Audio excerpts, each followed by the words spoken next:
La calidad institucional supone el pleno apego a las normas, en una Argentina que por momentos aparece ante el mundo como un lugar donde la violación de las leyes no tiene castigo legal ni social. A la Constitución hay que leerla completa. La seguridad jurídica debe ser para todos, no solamente para los que tienen poder o dinero.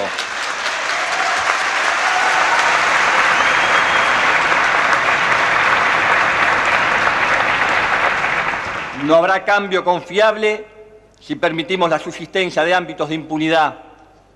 Una garantía de que la lucha contra la corrupción y la impunidad será implacable.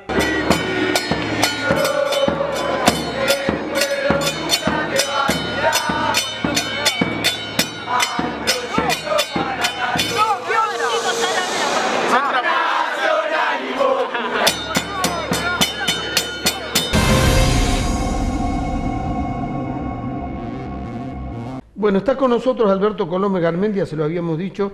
Legislador, hay una tensión entre la nación y las provincias.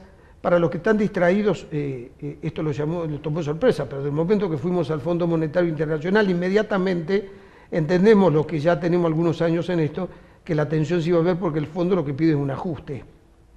¿Y por qué pide un ajuste? Porque el que está en el fondo representa dinero que no es de ellos y representa los intereses de su oficina, y su oficina tiene que ser eficiente. Entonces, nos interesa mucho cómo le va a los países, y no es una crítica al fondo, nos pasaría a todos. Sí, a ver, más que el fondo, nos guste o no nos guste, porque la verdad que esto se siente, pero el Estado tiene que hacer un ajuste, esto independientemente del crédito del fondo. Venimos con un déficit hace años y uno no puede gastar más de lo que le ingresa en forma permanente. Eso está claro y es básico. Entonces la Argentina tiene que gastar lo que tiene. Y ahí hay que empezar a ajustar, y por eso se crea esta tensión, si se quiere, entre nación y provincia, pero además que creo que en este sentido las provincias han actuado muy injustamente con la nación. Cuando terminó el kirchnerismo se coparticipaba el 23% de todos los impuestos nacionales. Hoy esa coparticipación ha subido al 35%, es decir, este gobierno le ha reconocido a las provincias lo que le había negado el kirchnerismo, era esa autonomía. Recordemos que en el kirchnerismo tenían que ir los gobernadores de rodilla a Casa Rosada para que pueda venir plata para alguna obra. Hoy las provincias tienen autonomía financiera y lo hemos visto, han transcurrido 3 años de gobierno y ningún gobierno ha tenido que dejar de ser opositor o ha tenido que cambiar de partido, lo que sí sucedió en el kirchnerismo. ¿Se acuerdan todos los radicales acá? Bueno, eran gobernadores que estaban sometidos. Hoy tienen realmente una independencia económica. Bueno, a ver, ¿crecieron los ingresos a todas las provincias? No, pero eso ya se publicó. Claro, pero se aumentó la coparticipación. Pero por supuesto. 2015 Tucumán recibió ahora 15.000 millones de coparticipación. 2017, entre coparticipación y leyes especiales, Tucumán recibió de la Nación 37.000 millones. Es decir, un 145% más de lo que se recibía antes. Entonces, vamos ahora. ¿Cuándo surge el Fondo Soja? 2009, en un momento de una guerra entre el gobierno nacional con el sector productivo, con el campo, y en el momento en que la coparticipación era solo del 23%, es decir, ninguna provincia podía subsistir con eso. Entonces, para compensar ese desfinanciamiento, se le otorga el Fondo Soja. Hoy que ya se le ha devuelto a las provincias la coparticipación, ese Fondo Soja debe volver a la Nación, que son derechos o impuestos a la exportación que por nuestra Constitución Nacional son de exclusividad de la Nación. Es decir, no es que acá se le está sacando a las provincias algo que era de la provincia, sino que eso que antes le cedía la Nación a las provincias para compensar la falta de coparticipación, hoy vuelve a la Nación porque ya la coparticipación es prácticamente un 70% superior a la que era antes. Legislador, hay 2 grupos de provincia. Tucumán está en el primer grupo, donde van a ir a la justicia para reclamar que se vuelva a restituir el Fondo Soja para las provincias, y está el otro grupo de provincias muy peronistas en cuanto a su forma de pensar, es decir, aumentemos los impuestos a los bienes personales, a las ganancias, un impuesto al turismo, que se amplíe la base imponible del impuesto inmobiliario, porque hay mucha gente que amplió sus terrenos y no está pagando, entonces recaudemos por ese lado. A ver, ¿En qué grupo estaría? No, a ver, yo creo que lo que hay que hacer, y es lo que tiene que entender el Estado, y en este caso el Estado, la provincia de Tucumán, es, estamos ya con la carga tributaria al límite.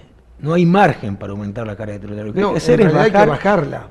Claro, por supuesto. Ahora, lo primero que tenemos que hacer es bajar el gasto del Estado. Entonces, a ver, en noviembre del año pasado la provincia aumentó todas las alícuotas de ingreso bruto. Noviembre del año pasado. Terminó el año con diciembre con superávit en la provincia. Superávit en el Poder Legislativo, en el Poder Judicial y en el Poder Ejecutivo. Entonces, a ver, yo creo que la ciudadanía ya no da para más. El que tiene que ajustar es el Estado, el gasto político es lo que hay que ajustar. Lo que hace el Estado provincial es querer aumentar los impuestos para seguir gastando el mismo nivel que se gastaba hace 7, 8 años. Y eso ya es insostenible. Sí, en esto en economía, enseña economía que hay dos salidas. O uno disminuye el gasto, o uno hace crecer los ingresos. Seguro. Para que crezca el ingreso, tiene que crecer la economía con niveles de inversión Seguro. que no tiene el país. Y en esa disminución de gasto tenemos que ver en qué, porque no podemos disminuir el gasto en seguridad, no podemos disminuir el gasto en salud, en educación. Ahora, tenemos que ajustar a la clase política, tenemos que ajustar el gasto superfluo del Estado. Y ahí también va cuando hablamos del Fondo Soja. Yo quisiera saber, según la provincia son 1.200 millones que va a dejar de percibir la provincia. Bueno, esto se viene percibiendo desde el 2009, que iba directamente para obras en las comunas y en los municipios. Ahora yo pregunto, hagamos 1.200 por 9, son 10.000 millones de pesos que recibió la provincia en este concepto, a valores de hoy. ¿Dónde están las obras? ¿Dónde están esas obras en las comunas y en el municipio? Fondo que venía de la Nación específicamente para eso. ¿Dónde estaba el gobernador Mansur y la legislatura para ir a reclamar judicialmente al kirchnerismo cuando nos quitaron la coparticipación? Que sí lo reclamaron otras provincias, lo reclamó Santa Fe, lo reclamó Córdoba y lo ganaron. Tucumán no lo reclamó. Dos provincias. Además, le quiero recordar un dato. Era un juicio que tenía años. Asumió Macri, la Corte Suprema de Justicia de la Nación, a los 2 meses. Falló en favor de estas dos provincias. Falló. Cuando le reclamaban al gobierno, de cambio el gobierno, lo sacaban Ahora, del fallo. ¿qué Después de hizo? eso, el presidente dijo, no le restituyo a estas dos provincias, se las restituyo a todas. Exactamente. Esta fue la realidad. Bueno, pero esto es de destacar. O sea, había sentencia que había que restituirle a dos provincias y el gobierno Macri decidió restituirle a todas las provincias, aún a Tucumán, que no lo habían reclamado. Es una discusión muy interesante la que se abre a partir de esto. Y hoy lo que tenemos es una queja de la provincia que no recibe fondos. A ver, hasta hace un mes el gobernador Mansur, y lo sigue diciendo, de la provincia no recibía nada. Hoy se queja porque dice que va a dejar de recibir, entonces antes sí recibía. Y en lo que está del presupuesto, Pedro, lo que estaba presupuestado para este año, Tucumán va recibiendo 4.000 millones más de lo que estaba en el presupuesto. Claro, de lo en que lo que va del año. Sí. Es decir, va a terminar percibiendo aproximadamente 8.000 millones más de lo presupuestado. Bien, otra cosa que disparó este tema. Vienen los municipios y le dicen, gobernador, usted coparticipa muy poco a los municipios. También discutamos esto. Es que no coparticipa nada. Yo me acuerdo, lo voté en contra, los mismos legisladores que hoy repudian este quite de soja, sancionaron en el año 2012 una ley que violaba todo el Fondo Soja, porque el Fondo Soja, me decía, por decreto y después por la ley de Congreso, bajaba directamente a los municipios. ¿Qué es lo que hizo la legislatura en el gobierno anterior, en el gobierno del Provich? Sacó una ley que derogaba prácticamente eso y establecía que los municipios y las comunas debían enviarle al Poder Ejecutivo Provincial un proyecto de obra y era el Poder Ejecutivo quien decidía qué se hacía y qué no. Con lo cual le quitó el manejo de esos fondos a los municipios y a las comunas y se lo quedó el Poder Ejecutivo. Por eso pregunto yo, convengamos con ¿dónde una están cosa las obras? para que entienda la gente. No es que le quitó de prepo, hubo acuerdos y convenios que firmaron los intendentes. Sí, para que sea así. Pero en muchos casos también sometidos a la presión de que hoy los municipios sin la ayuda de la provincia no pueden Hoy la Nación dio a conocer que le enviaría un punto más de los fondos del Fondo de Garantía de Sustentabilidad de la ANSES a las provincias el año que viene. Por eso yo creo que este gobierno nacional realmente está actuando con federalismo y lo que quiere es darle esa autonomía financiera a las provincias. Ahora, hecho esto, que la Nación empieza a coparticipar mucho más a las provincias, tenemos que empezar a exigirle a las provincias la ejecución de esas obras. Es decir, en la medida en que la Nación ya no maneja esos fondos y se los pasa a la provincia, no le sigamos pidiendo a la Nación dinero para obras, porque hoy ese dinero ya está en las provincias y son las provincias quienes tienen que empezar a ejecutar todas estas obras. Legislador, vienen 6 meses complicados. ¿Usted los ve así en economía? Yo creo que vienen 6 meses complicados, pero además creo que va a llevar años salir de esto. Y ahí sí yo hago una autocrítica dentro de lo que es el espacio, que tal vez se pensaba que salir de la situación en la que nos habían dejado iba a ser más sencillo. Y la verdad que estamos viendo que la situación es muy complicada. A ver, sabíamos de la corrupción y la veníamos denunciando hace años. Ahora, no a los niveles a los que hemos llegado, los cuadernos, los bolsos. Fue un saqueo constante del país durante 12 años. Ni ellos mismos sabían lo que estaban haciendo. Entonces, a ver, yo creo que muchos de los funcionarios, a ver, Abal Medina dice, yo recibí tanto para la campaña, él no tenía conciencia de lo que estaba haciendo. Estas dimensiones se descubren de esta manera. Estamos hablando de puntos del Producto Bruto Interno. Es una dimensión... Las estimaciones son que solo en obra pública hubo 36.000 millones de dólares en sobreprecio, es decir, en coimas, en corrupción. Que hay algo que aclararle a la gente, legislador, también, porque dicen, le robaron a las empresas, le robaron al Estado, ¿a quién le robaron? A la gente. A nosotros que a ponemos gente. impuestos. Es decir, esto es el impuesto. Dinero que tiene la nación con la que contrata a las empresas, lo pusimos nosotros todos los días con impuestos. Exactamente. Al IVA y los que tenemos actividad, alguna otra actividad, pagando todos los impuestos. Y además, Pedro, porque uno por ahí dice 36.000 millones de dólares y son cifras que es difícil para mucha gente imaginar de cuánto dinero hablamos. Bueno, hablamos de la posibilidad de pagarle con ese dinero a 1 millón de personas durante 7 años el salario mínimo vital y móvil. Sí. Bueno, ese fue el saqueo solo en obra pública. Perdón, lo comparemos con otra cosa. Es más del 50% del préstamo del Fondo Monetario Internacional. O sea, le hubiésemos pedido la mitad al fondo. Eso digo, hoy es imposible pretender que estemos en una situación económica de todas maravillosa. Maneras, ¿usted acepta que Macri tenía un panorama correcto de lo que era la Argentina, pero que utilizó algunos instrumentos que no fueron los más adecuados? Yo creo que teníamos un panorama aproximado de cuál era la situación en la que estaba el país, pero sí creo que por ahí pecamos de apostar mucho a la inversión, ¿no? A que el sector privado iba a tener rápidamente confianza en el gobierno, en que venía otro país, y lo mismo a nivel internacional. Y la verdad es que el empresariado argentino ha reaccionado de otra manera, ha optado por la especulación, por guardar los fondos, por no hacer inversiones, y hoy lo que tenemos, la verdad, y hay que trabajarlo mucho, esto es una brecha muy grande entre el que mucho tiene y el que no tiene nada, y tenemos que trabajar en eso, y tenemos que trabajar mucho en la provincia. Yo vuelvo a insistir, tenemos una provincia donde tenemos la presión tributaria más grande a nivel nacional. Sí. Estuve reunido yo la semana pasada con el presidente de la Cámara de Comercio. Por ejemplo, ingresos brutos. Tucumán recauda 1.200 millones mensuales de ingresos brutos y no se le permite al empresario la compensación. Es decir, tiene saldo a favor.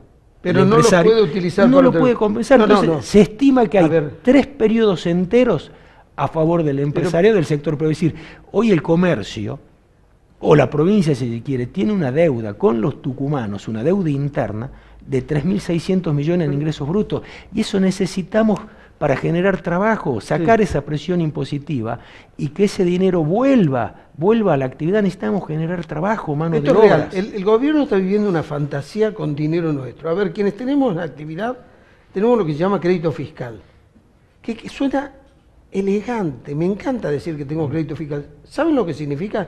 Que ya me cobraron los impuestos con anticipación. Y que tiene que volver a pagar. Dios no lo permita, yo mañana muero, el gobierno se cobró mis impuestos y mi familia tiene un problema. ¿Me entienden lo que le digo? Así nos pasa a todos. Yo he visto acá un productor con crédito fiscal que me lo mostró, $500.000 de pesos. Ese dinero lo podría destinar para inversión, cambiar maquinaria, para mover 600 millones de pesos. ¿Y por qué creemos que esto vuelva al sector privado? No para favorecer al empresario, no. Para favorecer las fuentes de trabajo. Necesitamos mucho más trabajo. En Tucumán es una provincia que está estancada hace 10 años. Sí. Última pregunta. ¿Usted es de los que proponen que se le saque el nombre de Néstor Kirchner a los lugares públicos? Sí, a ver, por ahí la gente dice, che, pero es lo más, no sé si es lo más importante. No, sí es lo más importante, le voy a decir, porque pero sí me parece es un tema cultural. A ver, cuando un chico, nosotros lo entendemos, que fue política, un joven que está planificando su vida y lee Néstor Kirchner, después lo veo, es lo mismo que el cartel diga, el que no roba es un gil. ¿Sabe lo que significa? No estudies, robá. Eso significa... Además, la verdad es que ponerlo a Néstor Kirchner a la altura de San Martín, de Belgrano, yo creo que es una ofensa a nuestros próceres, a nuestra historia, a nuestra memoria. ¿Por qué no tenemos ningún lugar que se llame César Pelli? Sacriste.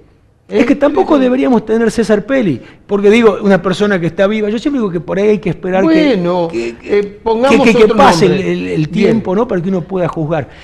Pero sí, a mí me parece grave, Pedro.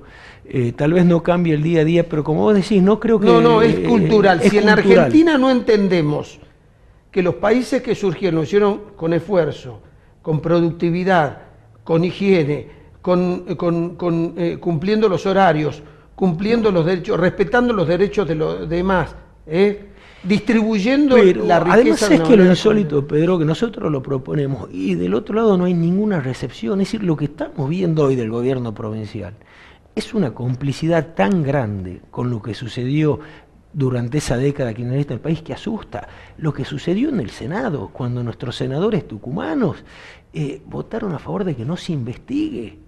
Sí. Entonces, lo que está sucediendo es grave. Hoy tenemos un gobierno provincial que está apoyando la corrupción, que no quiere que se investigue lo que sucedió. Tal vez por miedo a que esa investigación más tarde o más temprano va a llegar a Tucumán, porque sabemos los vínculos que tenía José López con nuestra provincia y con quien hoy están sentados en una banca en el Senado.